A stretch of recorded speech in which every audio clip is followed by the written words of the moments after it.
Subscribe to my channel Sunil's Biology Jaipur and press bell icon for updates.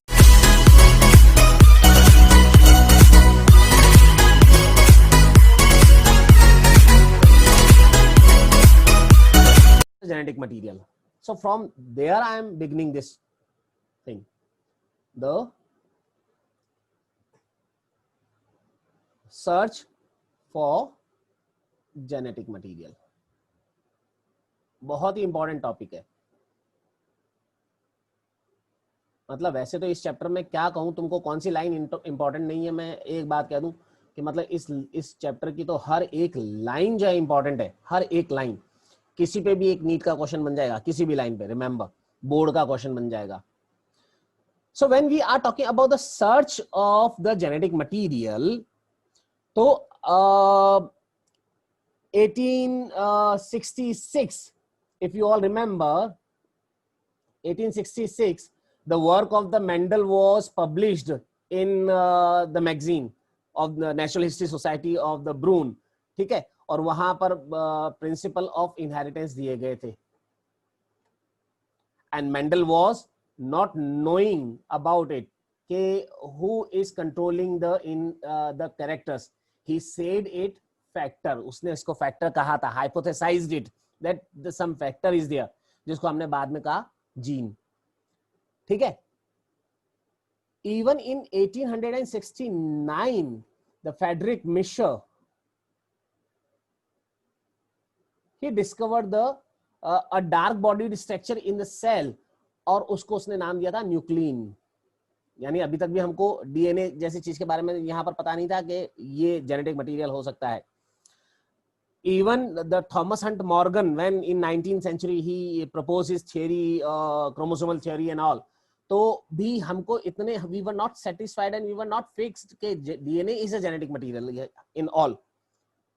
तो ये जो search थी genetic material की, इसमें एक सबसे बड़ा माइलस्टोन जो एक्सपेरिमेंटेशन में रहा, that was the transformation principle. Transformation principle, this experiment, transforming principle, and this transformation principle was given by a scientist, Frederick Griffith. Frederick Griffith, ये याद रखना, Frederick Griffith in 1928 जाके ये एक्सपेरिमेंट हुआ था ट्रांसफॉर्मेशन प्रिंसिपल का, Frederick Griffith का. And he did the work on a bacteria. Experimental material आपसे पूछ ले कि इसके लिए इनका एक्सपेरिमेंटल मटेरियल क्या था. Okay, so the experimental material जिस पे इन्होंने काम किया था, that experimental material was an a bacteria Streptococcus. Streptococcus pneumoniae.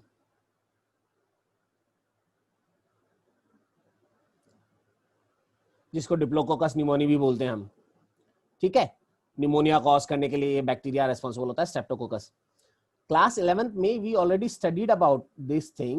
They in the bacteria, जैसे Streptococcus pneumoniae बैक्टीरिया के अंदर दो strains मिलते हैं. One is the S strain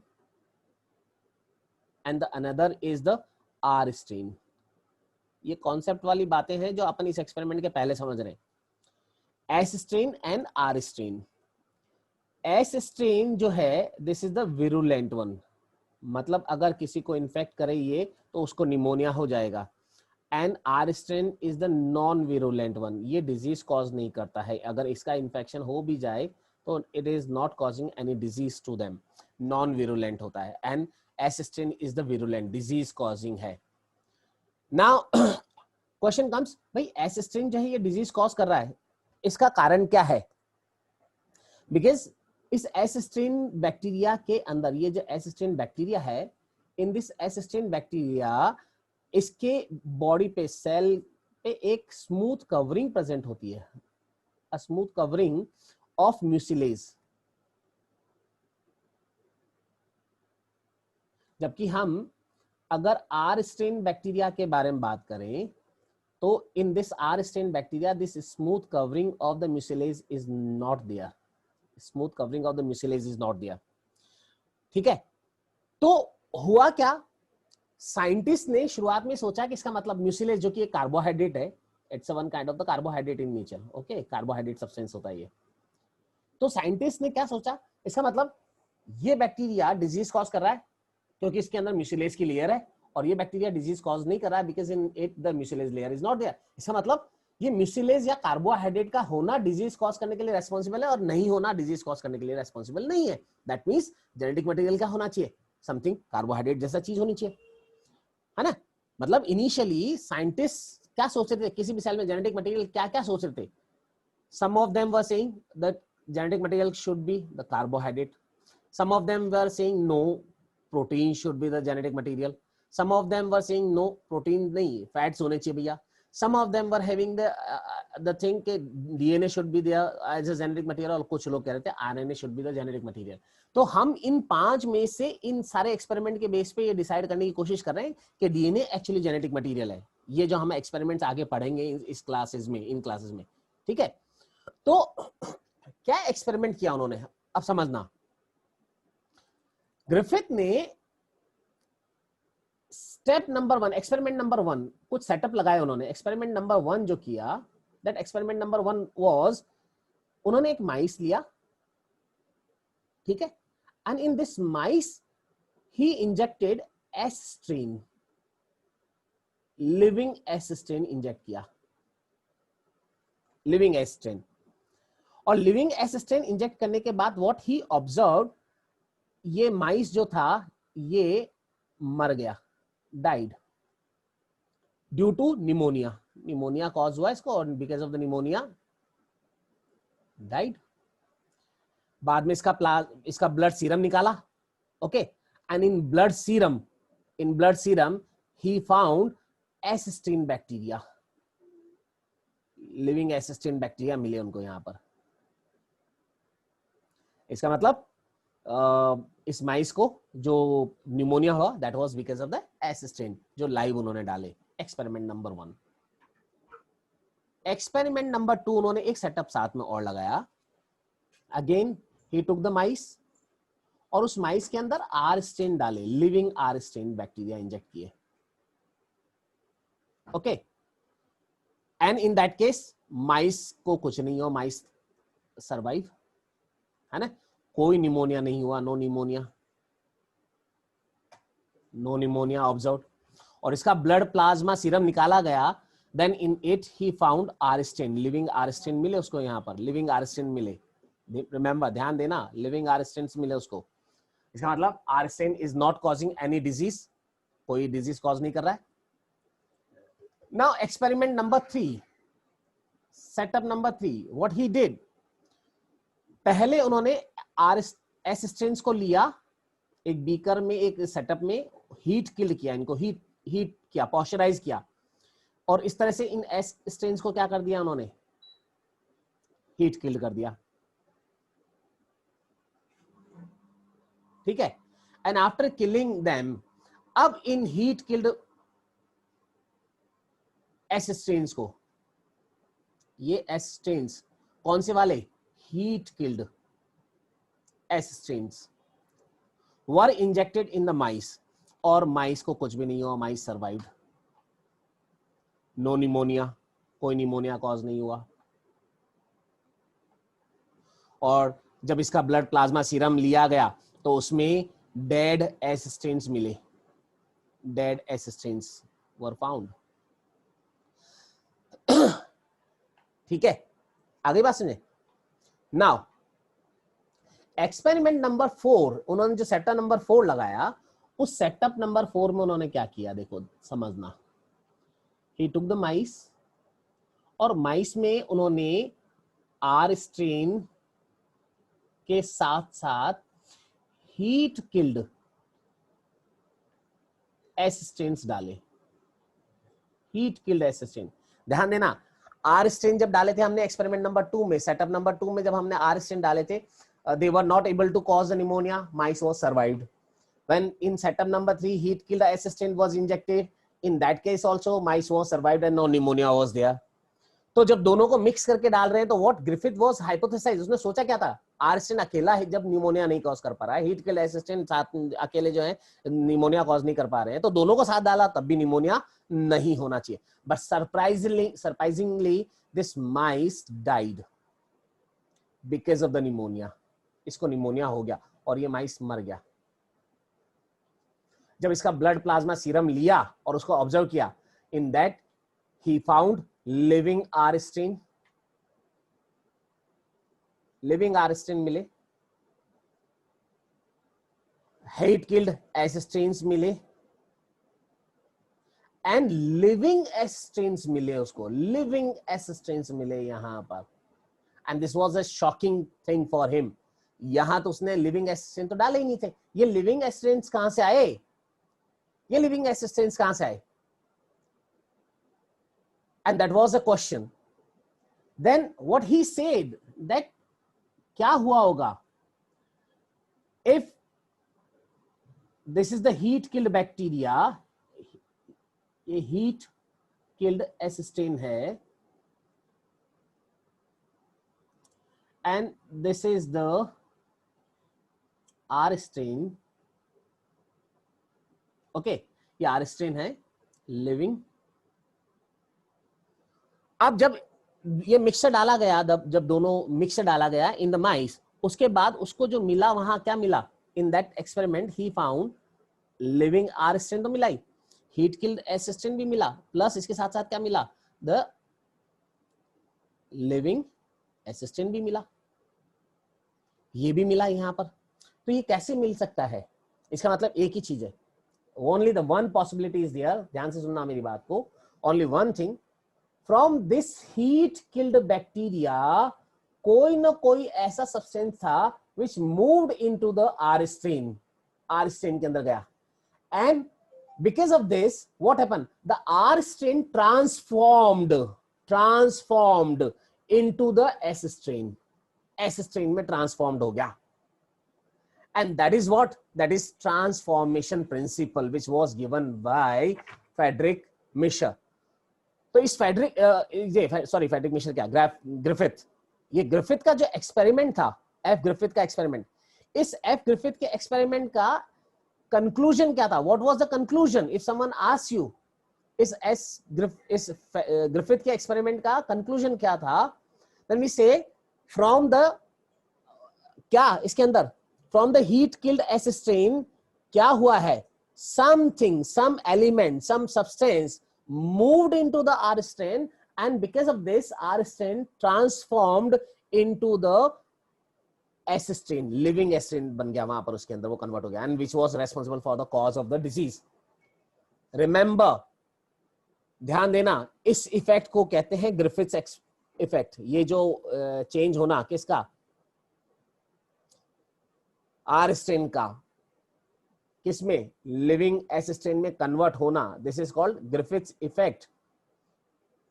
Griffith ने सिर्फ ये कहा कि सम एलिमेंट इज देयर जो यहां से यहां गया और जिसने आर स्ट्रेन को एस स्ट्रेन में कन्वर्ट किया, but still the Griffith was not sure कि ये डीएनए ही था।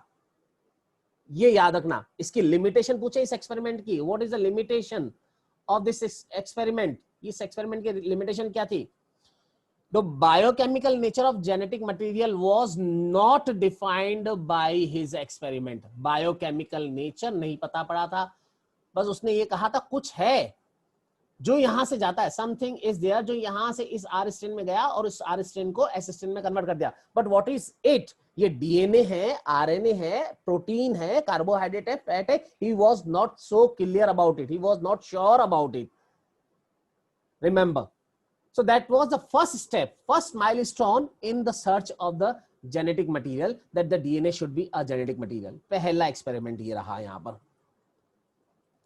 Then after that, second experiment जो मैं बात कर रहा हूँ, that is biochemical characterization of the transforming principle. Biochemical characterization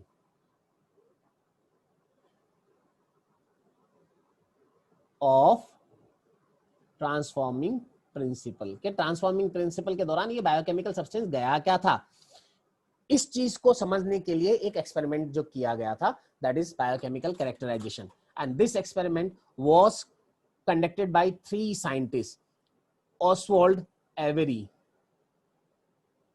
Colin MacLeod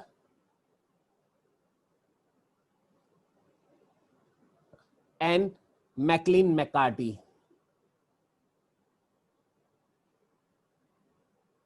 Maclean McCarthy. McCarthy, H नहीं है ये, McCarthy. Avery, McLeod and McCarthy.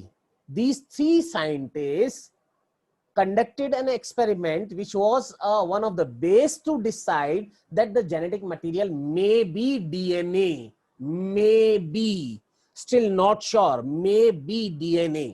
उसका बायोकेमिकल कैरेक्टरिस्टिक बताने में हेल्प की इस एक्सपेरिमेंट ने, biochemical characterization of it. And what was the experiment? Experiment क्या था? ये जो हीट किल बैक्टीरिया यहां पर इन्होंने बनाए थे ना, जिस तरह से एक्सपेरिमेंट सेटअप नंबर 3 में, ये वाला, इस तरह से इन्होंने क्या किया, ये वाला इसी कंडीशन में, MacLeod, every, MacLeod and McCarthy, what they had done, उन्होंने एसिस्टेंस लिए, ठीक है, फिर इनको क्या किया, हीट किल्ड किया, है ना. इसका मतलब now they got the heat killed S strain, उनके पास हीट किल्ड एसिस्टेन है भाई अब. और इस हीट किल्ड एसिस्टेन से उन्होंने क्या किया, सेपरेशन किया, सेंट्रीफ्यूगेशन करने के बाद सेपरेशन किया, दे सेपरेटेड फ्रॉम देम, इस हीट किल्ड बैक्टीरिया में से उन्होंने सेपरेट किया क्या, डीएनए, प्रोटीन,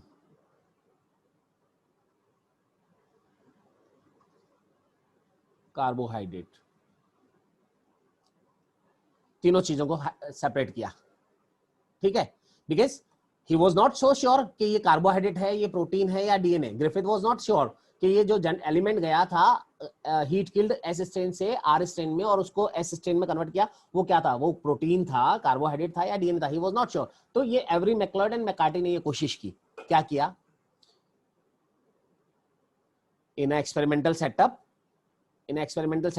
एक कल्चर मीडियम के अंदर उन्होंने आर स्टेन्स लिए, ये R strains, living R strains, और इन लिविंग आर स्टेन्स में एस स्ट्रेन का कार्बोहाइड्रेट डाल दिया, एस स्ट्रेन से लिया हुआ कार्बोहाइड्रेट डाला यहां.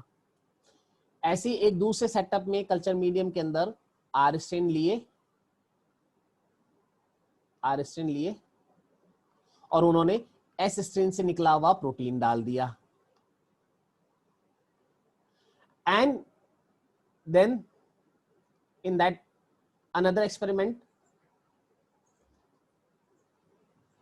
एक कल्चर मीडियम लिया, in that they have took the R strain, ये R strain लिए, और इसमें यहां पर उन्होंने ये S strain से निकला हुआ डीएनए डाल दिया, S strain से निकला हुआ डीएनए डाल दिया. अभी मैं इसको छोड़ रहा हूं, अभी मैंने इस वाले स्टेप को नहीं बता रहा मैं यहां पर, ठीक है. S strain से निकला हुआ डीएनए डाल दिया, and now they observe it after some time. इस एक्सपेरिमेंट को उन्होंने ऑब्जर्व किया. If the genetic material is carbohydrate, अगर जेनेटिक मटेरियल कार्बोहाइड्रेट है, तो after some time when they observe this culture medium, इस कल्चर मीडियम में उनको आर स्ट्रेन के साथ साथ क्या मिलने चाहिए, आर स्ट्रेन के साथ साथ एस स्ट्रेन भी मिलने चाहिए. अगर कार्बोहाइड्रेट आर स्ट्रेन को किस में कन्वर्ट कर रहा है, आर स्ट्रेन को एस स्ट्रेन में कन्वर्ट कर रहा है, तो यहां आर स्ट्रेन के साथ साथ क्या भी मिलने चाहिए, एस स्ट्रेन भी मिलने चाहिए. बट उनको नहीं मिले, no S strains were observed, no S strain. इसका मतलब कार्बोहाइड्रेट तो आर स्ट्रेन में जो है यहां नहीं जा रहा है, ठीक है. अब देखो बात समझ में आ गई क्या. ऐसे ही इस वाले एक्सपेरिमेंट में भी उन्होंने देखा, यहां पर भी आर स्ट्रेन्स लिए, और अगर if the protein is the content, protein is a substance, biochemical material which converts the R strain into the S strain, then in that case यहां S strain मिलने चाहिए. But here also no S strain was observed, कोई S strain नहीं मिले. But in this experiment, ये वाला जो experiment था, in which they added the DNA in the culture medium of R strain. Surprisingly, in that culture medium, along with the R strain, they found certain living S strains also. Living S strain भी मिले उनको. That means this is the DNA. ये DNA है जो कि क्या करता है, जो कि किसी R strain को ट्रांसफॉर्म कर देता है into the S strain. Got it? लेकिन अभी इस चीज को और पक्का करने के लिए उन्होंने एक सेटअप साइड बाय साइड और लगाया था. And what was the setup? In the another setup along with the R strain, जब ये R strain लिया यहां पर, इन R strain के साथ उन्होंने S strain का DNA तो डाला ही डाला, DNA of an S strain डाला ही डाला, प्लस इसके साथ साथ DNA डाइजेस्टिंग एंजाइम भी डाल दिया, DNase. Remember, DNase is a DNA digesting enzyme, nucleic acid digesting enzyme है, DNA को डाइजेस्ट करने वाला. सो ही एडेड DNase आल्सो. DNA क्या करता है? DNase क्या करता है? DNase DNA को डाइजेस्ट करके स्मॉल सेगमेंट में ब्रेक कर देता है. तो अगर DNA is splitted, DNA is digested into the simpler form, that means the DNA should lose their genetic property. उसकी जेनेटिक प्रॉपर्टी खत्म हो जानी चाहिए. And if they are not having any genetic property, तो वो किसी R strain को किस में कन्वर्ट करने की कैपेसिटी भी नहीं रखने चाहिए, S strain में कन्वर्ट करने की कैपेसिटी भी नहीं रखनी चाहिए. इसका मतलब इस वाले सेटअप में अगर उनको R strain ही मिलते हैं, सिर्फ R strain ही मिलते हैं, इसका मतलब DNA खत्म हो गया, DNA is digested in this experiment. यहां इस वाले एक्सपेरिमेंट में, B वाले में DNA is digested. So in that case, बिल्कुल जैसे प्रोटीन वाले केस में, कार्बोहाइड्रेट वाले केस में R strain के साथ S strain नहीं मिले, similarly in the B case also the S strain should not be observed, और वास्तव में नहीं मिले उनको, यहां नहीं मिले. And in that way what they fixed it that the genetic material should be the DNA. It may be DNA, लेकिन अभी भी ये प्रूफ नहीं माना जाता है, ध्यान देना. This is not a proof. बात समझ आई? तो हम कहते हैं इसकी लिमिटेशन क्या थी, इस एक्सपेरिमेंट की लिमिटेशन क्या थी? स्टिल जब ये एवरी मैक्लॉयड एंड मैकार्टी का एक्सपेरिमेंटेशन हुआ था, एट दैट टाइम आल्सो, इस एक्सपेरिमेंट के बाद में भी many scientists were there who were not convinced, who were not agree to accept this concept कि वास्तव में ऐसा ही हो रहा है जैसा एवरी मैक्लॉयड एंड मैकार्टी कह रहे हैं. एंड बिकॉज ऑफ दिस ये एक बेस बना किस चीज का, कि डीएनए एक DNA is a genetic material. ये प्रूव करने का एक बेस बना एवरी मैक्लॉयड एंड मैकार्टी का एक्सपेरिमेंट, लेकिन ये प्रूफ नहीं था. बट जो तीसरा एक्सपेरिमेंट हम पढ़ रहे हैं now, the third experiment, Hershey-Chase experiment. Hershey and Chase experiment. This Hershey and Chase experiment was the experiment which proved that the DNA is a genetic material. इस एक्सपेरिमेंट के बाद, Hershey and Chase एक्सपेरिमेंट के बाद तो it was decided, it was accepted by all scientific world कि DNA ही है जो genetic material है, और आरएनए जेनेटिक मटेरियल सिर्फ तब हो सकता है जब डीएनए नहीं हो. तो डीएनए की जेनेटिक पोटेंशियलिटी जो है, that was decided by the Hershey-Chase experiment. तो कभी भी अगर आपसे कहे यहां पर कोई क्वेश्चन आए that prove that DNA is a genetic material, prove that a DNA is a genetic material, तो हमेशा Hershey-Chase का एक्सपेरिमेंट लिखना है वहां पर. But how we come to know the biochemical property of a DNA genetic material or biochemical characterization of a DNA of a genetic material? In that case, every McLeod and McCarthy का experiment आएगा वहां पर. Is this thing clear or not? Yes, everyone. ठीक है? Yes, sir. तो Hershey-Chase का experiment, Alfred Hershey and Martha chase, ये दो साइंटिस्ट थे who in 1952 performed an experiment, and that experiment was the proof that genetic material DNA is a genetic material. Hello sir. हाँ बेटा. Sir जो sir जो experiment में जो लिया था सर, वो एस्ट्रेन, सर वो किल्ड हीटेड वाला था या फिर लिविंग वाला था? हीट किल्ड, ये देखो यहाँ पर मैंने ये दो हीट किल्ड एसिस्टीन, समझ गए? सर इसमें सर यस सर। लिविंग लेते तो क्या हो जाता है ना, लिविंग लेते तो भाई हम यही तो प्रूव करना चाह रहे हैं, फिर लिविंग लेते तो लिविंग आपने उसमें से आर स्ट्रेन और आर एसिस्टेंट, तो आप कहते हैं शायद लिविंग वाले की आ गया इसलिए होगा। हमने कहा भैया उसकी प्रॉपर्टी खत्म कर दी हमने, एस स्ट्रेन की हीट किल्ड करके उसकी प्रॉपर्टी खत्म कर दी जेनेटिक, मतलब डिजीज कॉज करने की। उसके बाद में भी उसमें इसका मतलब कोई ना कोई ऐसी चीज है जिसमें जेनेटिक इन्फॉर्मेशन अभी भी प्रेजेंट है, जो हीट करने से खत्म नहीं हो रही है, और which can transform the R strain into the S strain, इसलिए हमने वहां पर हीट किल्ड लिया। चाहते तो आप ओके सर। लिविंग का लेके भी एक एक्सपेरिमेंट कर सकते थे, लेकिन उस केस में हम ये प्रूव नहीं कर सकते थे कि वो हीट रेजिस्ट भी है। बात समझ आ गई? Yes sir. So Harshit experiment in 1952 both proved it. अगर ये बायो में तुमको शायद 1952 से पहले या रादर बिफोर दैट कहीं 19 सेंचुरी में अगर मैं तुमको बायो पढ़ा रहा होता, तो मैं शायद तुमको ये बता भी नहीं पाता कि व्हेन द बैक्टीरियोफेज वायरस समझते हो ना, bacteriophage virus is a virus which infects to the bacteria, याद है ना class 11 chapter number 2 we discuss about the viruses, और उसमें हमने कहा था बैक्टीरियोफेज वायरसेस के बारे में। The bacteriophage viruses are the viruses which infects to the bacteria, है ना। किसी भी वायरस में याद करो, किसी भी वायरस में हमने क्या कहा था, in the virus only two things are there, एक होता है उसका protein code which is called as capsid, एक तो होता है उसमें protein code capsid, and the another is its genetic material, दूसरी चीज उसका genetic material, and this genetic material either the DNA और आरएनए, कभी भी दोनों एक साथ नहीं होते वायरस के अंदर, डीएनए और आरएनए दोनों एक साथ कभी नहीं होते, अगर डीएनए होगा तो आरएनए नहीं होगा, आरएनए होगा तो डीएनए नहीं होगा, एंड बिकॉज ऑफ दिस अगर डीएनए है तो DNA will act as a genetic material, और अगर आरएनए है तो RNA will act as a genetic material in the virus, ठीक है।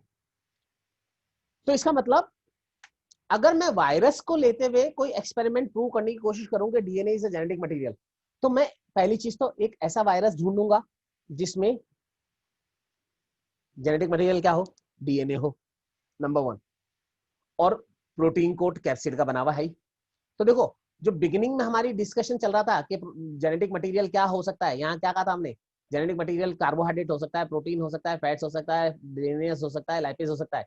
तो उनमें से अगर मैं बैक्टीरियोफेज वायरस ले रहा हूँ तो फैट वाला कॉन्सेप्ट मेरा अपना आप ऑटोमेटिकली खत्म हो जाता है, कार्बोहाइड्रेट वाला कॉन्सेप्ट भी ऑटोमेटिकली खत्म हो जाता है, और उसमें इधर द डीएनए और आरएनए है, तो मैंने सिर्फ दो ही चीजें कंसीडर की एज ए जेनेटिक मटेरियल। अगर मैं मान के चल रहा हूँ कि जेनेटिक मटेरियल या तो प्रोटीन हो सकता है या डीएनए हो सकता है, अब मेरे को प्रूव करना है कि डीएनए है या प्रोटीन है by taking this experiment of the bacteriophage virus, ठीक है। अगर मैं इन दो में से प्रूव कर देता हूँ कि DNA is a genetic material, तो मेरा इक्विवोकल एक्सपेरिमेंट हो जाता है ये टू प्रूव कि DNA is a genetic material. 1930 में या 1910 में कहीं मैं अगर आपको बायो पढ़ा रहा होता तो शायद मेरे को पता भी नहीं होता, आपको भी पता नहीं होता कि how the bacteriophage virus infects to a bacteria. लेकिन चैप्टर नंबर 2 में हम ऑलरेडी स्टडी कर चुके हैं इन क्लास 11, इसलिए आपको पता है कि बैक्टीरिया को इन्फेक्ट करने वाले बैक्टीरियोफेज वायरस जब इन्फेक्ट करते हैं तो only the genetic material is injected inside, genetic material, the DNA or the RNA is injected by this virus inside the host cell and this protein code remain up outside, ये capsid जो है बाहर रह जाता है। ये चीज prove किसने की थी, हार्शी एंड चेज ने प्रूव की थी कि ये प्रोटीन कोड बाहर रहेगा, एंड ये है, और यही जेनेटिक मटेरियल को प्रूव करने का एक बहुत इंपॉर्टेंट फैक्टर रहा था। तो कैसे ये चीज हुआ कि कैप्सिड अंदर नहीं गया और जेनेटिक मटेरियल अंदर गया एंड दैट ऑल, इस चीज को प्रूव करने के लिए हम एक्सपेरिमेंट यहाँ पर करेंगे। I think I have very less time, तो मैं इस एक्सपेरिमेंट को प्रूव कंप्लीट नहीं कर पाऊंगा, बट मैं थोड़ा सा इससे रिलेटेड बेसिक एलिमेंट्री आइडिया मैं तुमको दे देता हूँ। देखो बेटा, इन अ बैक्टीरियोफेज वायरस दो ही चीजें हैं, one is the protein coat which is the capsid, okay, and the another is a DNA. मैं यहाँ पर जो बैक्टीरियोफेज वायरस लूंगा, हाशी चीज ने जो एक्सपेरिमेंट के लिए बैक्टीरियोफेज वायरस लिया था, that was T2 bacteriophage virus. कौन सा वायरस लिया था ये याद रखना, T2 बैक्टीरियोफेज वायरस लिया था। Okay, and this experimental material T2 bacteriophage is having the protein code and DNA. Okay, इतनी बात समझ आ गई। अब देखो डीएनए किससे बना होता है, याद करो, डीएनए नाइट्रोजन बेस, एक न्यूक्लियोटाइड किससे बना होता है, नाइट्रोजन बेस, इधर ए और टी और सी और जी, कोई भी एक नाइट्रोजन बेस होगा, plus pentose sugar, D oxy ribose pentose sugar, plus क्या होगा, फॉस्फोरिक एसिड। इन चीजों से एक न्यूक्लियोटाइड बनता है। और प्रोटीन्स किससे बनती है, a long chain of amino acid, amino acid, amino acid, amino acid, amino acid, a long chain of amino acid will responsible for the proteins. We already know some of the amino acids are having the sulfur in it, तो sulphur containing amino acids होते हैं, ठीक है, sulphur containing amino acids. तो यहाँ protein code जो capsid बनता है, उस कैप्सिड को बनाने में भी यहाँ पर कई सारे सल्फर कंटेनिंग अमीनो एसिड्स होते हैं। और कोई डीएनए है तो उसमें फॉस्फोरस होता है। अब जरा तुम लोगों ने केमिस्ट्री पढ़ी है, मेरे को थोड़ा सा समझाओ, normal sulphur, non radio active sulphur कौन सा होता है, नॉन रेडियो एक्टिव फॉस्फोरस कौन सा होता है भैया, जरा कोई एक जना।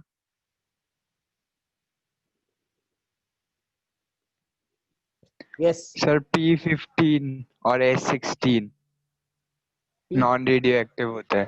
P15, yes sir. P15 and P16 non radioactive. अच्छा, और no radioactive sir, P16 radio active होता है, P15 रेडियो एक्टिव नहीं होता, और S16 नॉन रेडियो एक्टिव होता है। P16 is radioactive, yes sir. ये कह रहे हो, and this is non radioactive. Yes, ये। और सल्फर में, यस सर। सल्फर में S16 रेडियो एक्टिव होता है, नहीं नॉन रेडियो एक्टिव होता है S16। नॉन रेडियोएक्टिव होता है। एंड S17 है 18, 18 हाँ शायद, ये रेडियो एक्टिव होता है सर। रेडियोएक्टिव होता है। ओके, अच्छा, इनके एटॉमिक मास क्या है जरा बताओ, ये क्या है, 16 और 15 और ये क्या है, ये व्हाट